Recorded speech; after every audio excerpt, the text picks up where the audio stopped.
Okay, hi. I'm with Marian and Maris. They are dormers of Dormitoriana. So we're gonna share something about Dormitoriana, their experiences here. So let's start with Marian. Hi po, I am Marian. Bale, 2 years na yun ako nagdo-dorm here and then maybe for another year. I found out about Dormitoriana kasi habang naghahanap ako ng dorm, this was really one of yung dinecommend actually ng tita ko. And ako, ang hanap talaga namin is a girls dorm. And then yun Ladies sabi dorm. na, ladies dorm. Tapos yun yung sabi sa akin, yung Dormitoriana. And actually, pagpunta namin dito, nakita ko na, I was like, oo, I think this is nice, especially since makikita mo, there's trees, maraming open area. Kasi kinonsider ko condo, but then pagpasok mo, it's just building.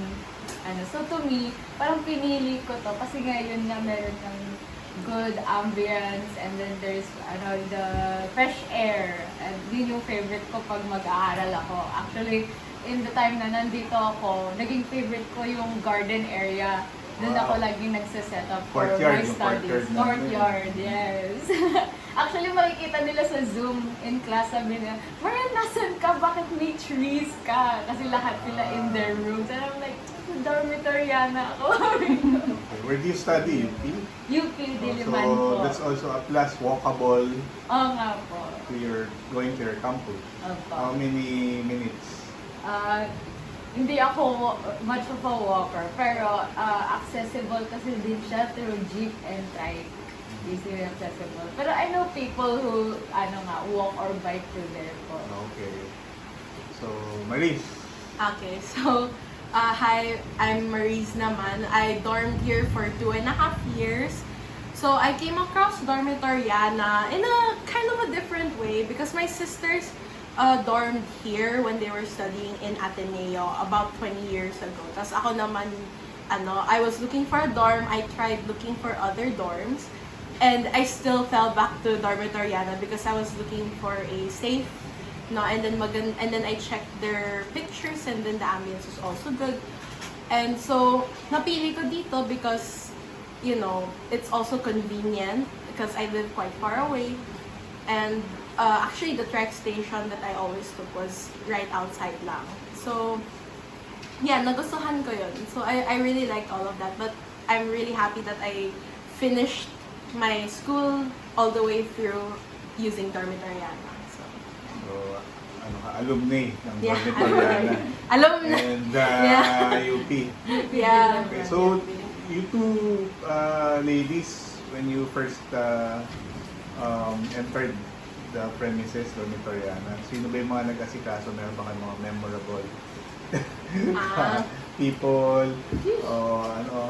Shout out Of kayo. course naman. Siyempre! Nasaan na yung MVP natin? Start sa G? Parang kilala ko. Tawagin natin. Oh, Sino ba yan? tawagin nyo. Si Ma'am Gina ba yan? Oh, Uy, Ma'am halika. Gina! Mag-hi ka, hi. Ayan, si Ma'am Gina. Ayan, si Ma'am Gina yung nag-asikaso sa kanila. Wow. Anong 2? 3? 3 ba sila, Ma'am Gina, na nasikaso Then, mo? kayo din. 3. Ayan, si Kasama Ma'am 3. Gina. Diba? Ayan, so si Ma'am Gina yung nag-asikaso sa iyo. Yeah. So, when you first, spent the night here sa Dormitoriana, did you feel safe, secure? Opo. Kasi Kasi yun yung mga hinahanap talaga, di ba? Oo, definitely. Ladies Kasi nga, dormitory, yung security. immediately na-explain sa amin yung, Rules. yung role ng guard. And Yeah. kung kailan yung gate. Not so much na parang merong, tawag dito, may strictness sa pero yung gate will be shut ng 10, right? 10 Oo. p.m. 10 p.m.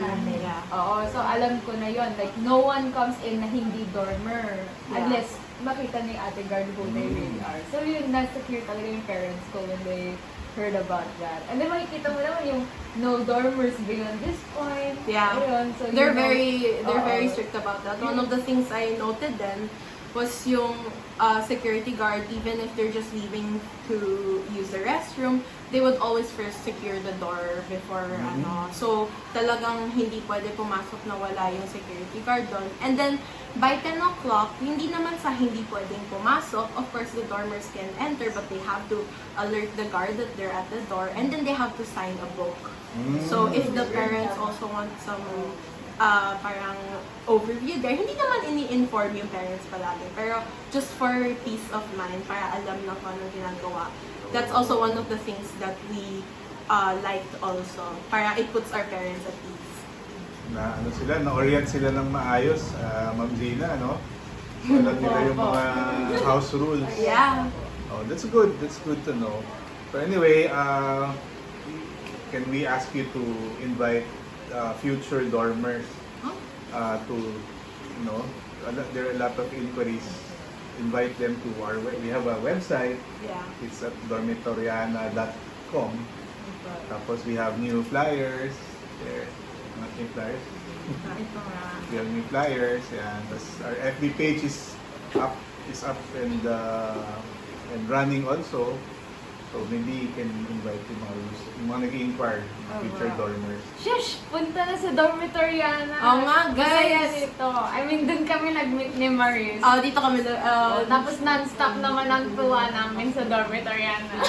kahit nag-graduate kami, dito pa rin kami nag-meet. Actually, dormitoriana the meeting place ba? The meeting place. So kita meet dormitoriana na lang, sunduin mo na But lang. it's a nice place. Yeah. Good people.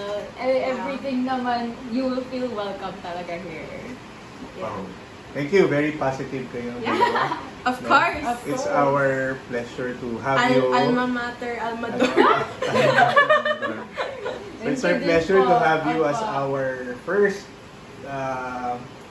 guest to be interviewed for our news portions of website. So, wow, milestone for you. Oo nga, thank you. Nagkaroon pa tayo ng mark dito. Oh wow! Gusto ko pa naman sabihin, I was looking for a way actually to commemorate Dormitoriana somehow. No, you told me you were already speculating. Or, Yeah! You know, playing in your mind that someday there's gonna be a website.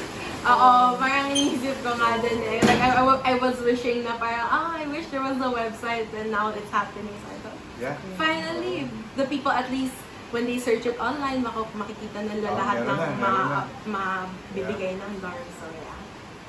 Okay. So, thank you. And these ladies can vouch that Dormitoriana is one of the best dormitories here in Katipunan area. If not the best. Ladies dormitory. Ladies dormitory. Okay.